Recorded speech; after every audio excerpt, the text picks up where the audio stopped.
Silence. Les regards s'accrochent et le combat éclate. Bienvenue dans l'enclave de la force. Une association qui transforme la passion en spectacle. Le rêve en mouvement et les combats en chorégraphie de folie. Oubliez les écrans. Ici, la force est réelle. Prêt à rentrer dans l'arène? On sera donc sur les squats, comme d'habitude, largeur d'épaule, talon au sol, on descend, les genoux dépassent pas la pointe des pieds. Ensuite, on partira pour les bras, déjà une première. Bon, pareil, toujours 30 secondes. Si vous en faites que deux, vous en faites que deux. Avec les 3 niveaux habituels. Donc, soit sur les genoux, fesses, épaules alignées. Voilà. Pareil, sans gagner. Les pompes classiques. Et ceux qui veulent augmenter la difficulté vont chercher un step pour avoir les pieds plus hauts.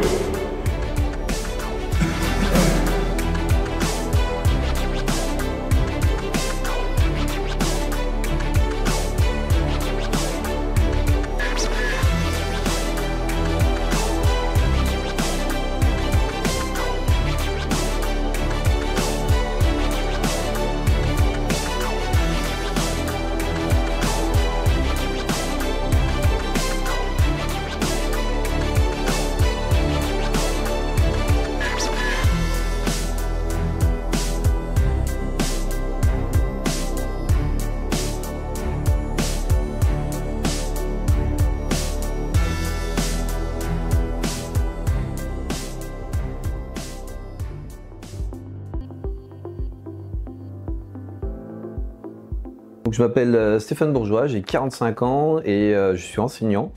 Je suis à l'enclave depuis 1 an et demi maintenant et je m'y éclate bien, il y a un bon groupe et c'est bien sympa. Alors ce qui m'a attiré en premier, c'est le fait de tomber sur un flyers de l'enclave. C'était au Forum des associations en septembre 2023. Ça a attiré mon attention et excité un peu ma curiosité. C'était mêlé des chorégraphies et du sport de combat. J'ai touché à pas mal de sports depuis que j'en fais et sport de combat jamais, donc je me suis dit pourquoi pas tenter et d'essayer. Alors j'ai 2 souvenirs qui me viennent tout de suite à l'esprit. Le premier, c'était quand j'ai pu assister à la Bug Days à Besançon où j'ai vu l'enclave vraiment à l'œuvre lors d'un scénario. Donc ça sortait vraiment totalement contraire, enfin au-delà de ce que proposait l'enclave en entraînement. Et le deuxième souvenir que j'ai, c'est quand j'ai senti lors d'une séance de free mon sabre entre guillemets littéralement vivant. C'était vraiment la prolongation de ma main et c'était une sensation assez exceptionnelle et du coup ça donne encore plus envie de s'y investir. C'est les positions de combat d'engagement. Ok? Quand vous prenez votre sabre et que vous engagez un combat, on ne prend pas un sabre n'importe comment en se disant ouais, c'est n'importe, on s'en fout. Vous avez 5 positions qui existent, pas plus, pas moins. C'est-à-dire la position que vous connaissez, Jedi. À quoi elle sert? Elle sert que si un adversaire vous attaque, vous protégez ce point. Donc de la même façon, je peux me mettre à l'envers et je vais protéger ce côté. Deuxième position, je peux me mettre en bas. Ok? Troisième position. Quatrième position. Ok? Enfin, cinquième. Souvent, quand vous regardez les sabres, le sabre japonais, quand ils se battent, ils observent la position de l'adversaire et ils vont s'adapter à la garde qui est utile. Si vous vous mettez comme ça, vous avez des chances de repasser en position en l'air. De la tête, c'est une envolée. Vous avez la deuxième main qui guide. 1, 2, 3, 4. Garde inversée. Phénix. Le sabre est pris à l'envers. Et là, vous allez plonger avec l'épaule. Je pars d'en haut et je viens croiser vers le bas. 1.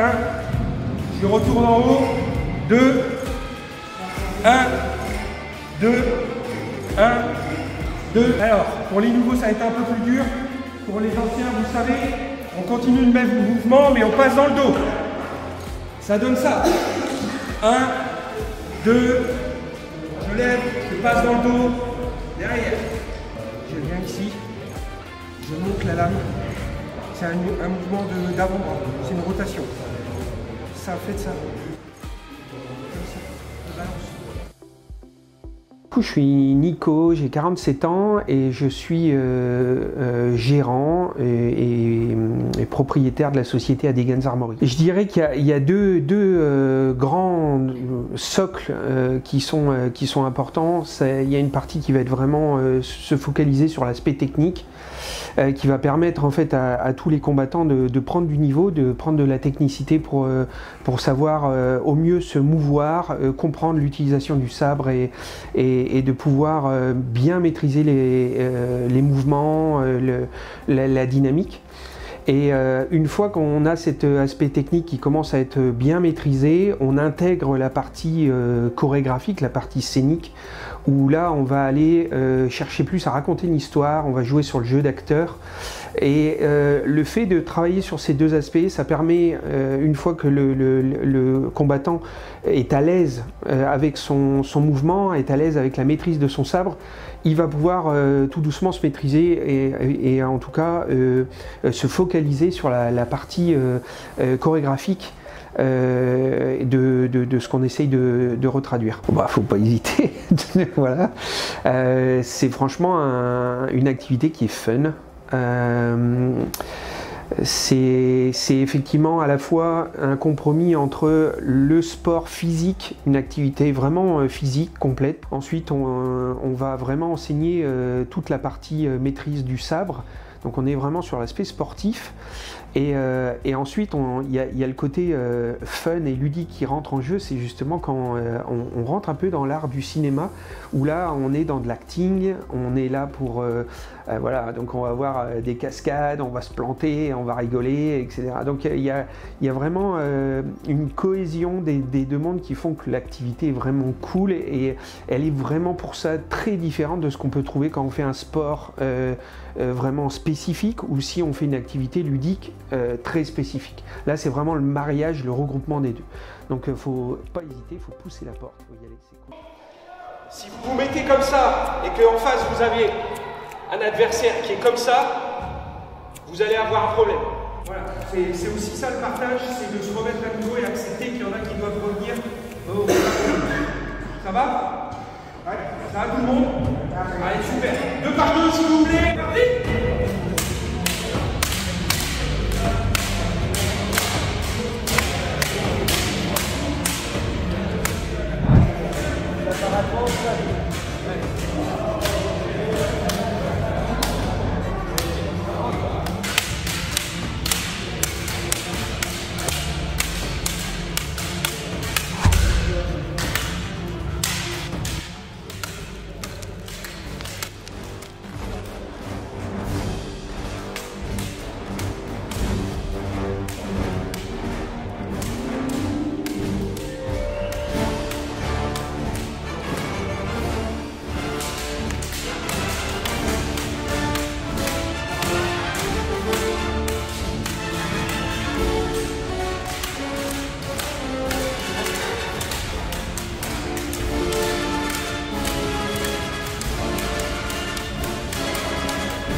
Combat avec quel mouvement pour que ça soit stylé et que vous engagiez derrière un combat. Ok, vous mettez deux par deux et vous allez travailler ça.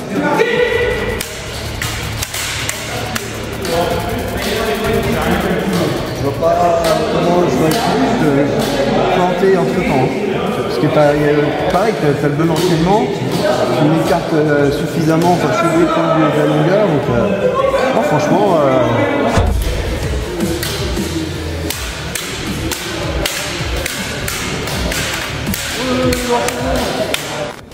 Ok, c'est encore une fois, c'est pour que ça soit plus harmonieux quand vous êtes dans un combat. Vous allez gagner en simplicité. Arrêtez de faire, il vaut mieux être en position et marcher normalement quand vous êtes dans une scène d'action où vous êtes en tension que de commencer à dire ah il se passe quelque chose, lui il va rouler, yeah, t'as vu un peu, je t'attends, hein, wahou, ça me fait du vent parce qu'il y a de la tension, j'ai chaud. Non, stop. ok? Bienvenue dans ce podcast spécial de ce documentaire sur le sabre laser, sur une association, l'Enclave de la Force.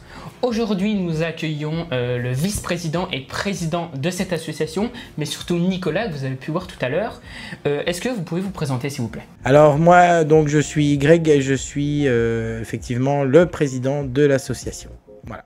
Et du coup, moi, c'est Amaury, j'ai 19 ans. J'ai commencé également l'Enclave de la Force à ses débuts, donc il y a 5 ans maintenant. Et j'ai été tout d'abord en tant que simple membre, donc j'ai participé au cours en tant qu'élève. Et maintenant, ça fait depuis septembre, maintenant, donc bientôt un an, que je suis vice-président. Est-ce que vous pouvez revenir sur le début de cette association? Comment est née cette association? Alors du coup, j'ai créé l'Enclave de la Force en 2021 avec des amis, donc Laetitia et Maxime. Notre envie, c'était de créer un club qui allait permettre de à la fois donc donner des cours sur la pratique du sabre laser, mais on voulait aussi se rapprocher vraiment de l'univers de la cascade et du cinéma pour avoir le même rendu qu'on pouvait avoir sur les films, et qui a commencé à réunir des passionnés comme nous pour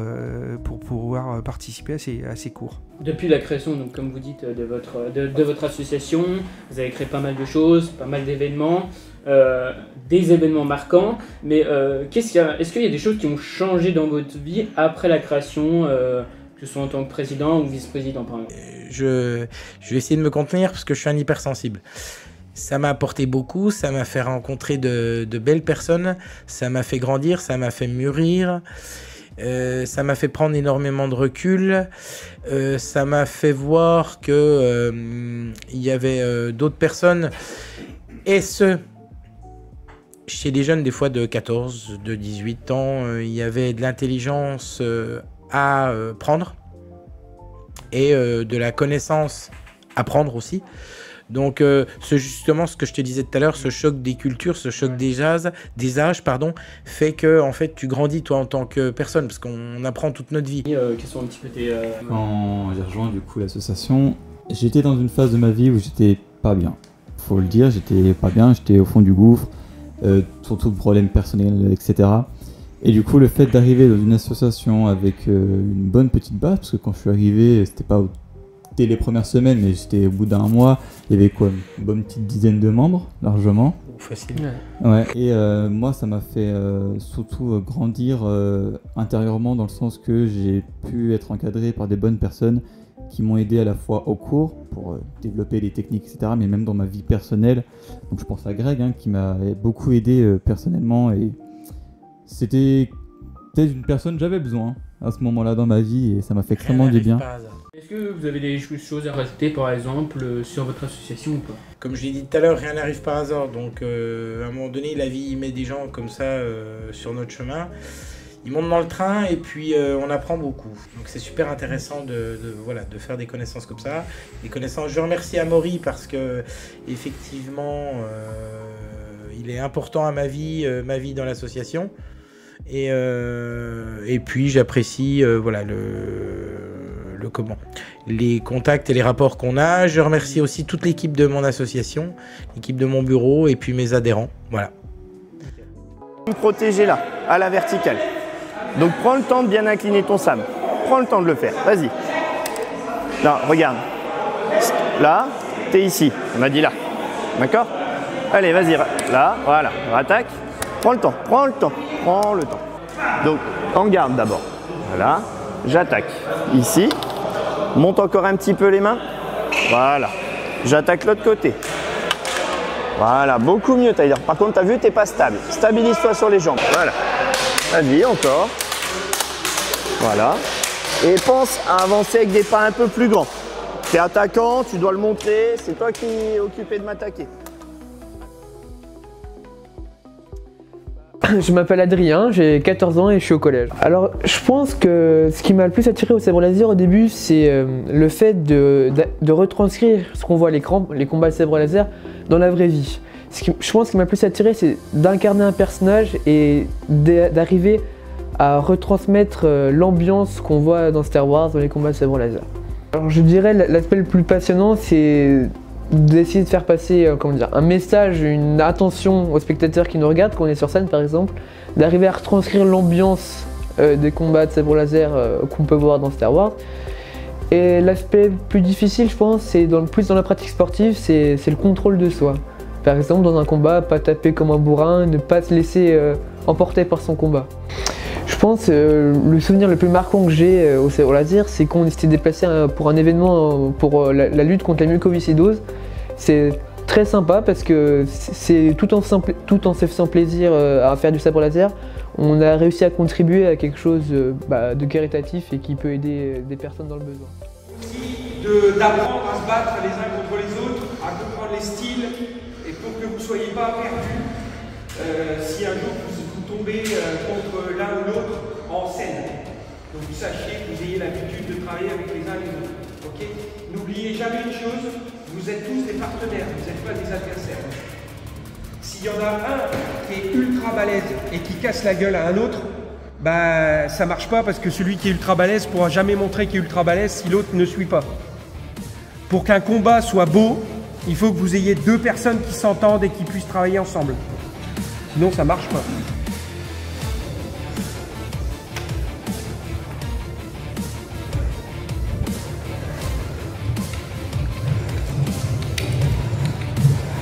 Allez, position de combat, vous êtes prêts? C'est parti!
Allez, tout le monde en position, salut.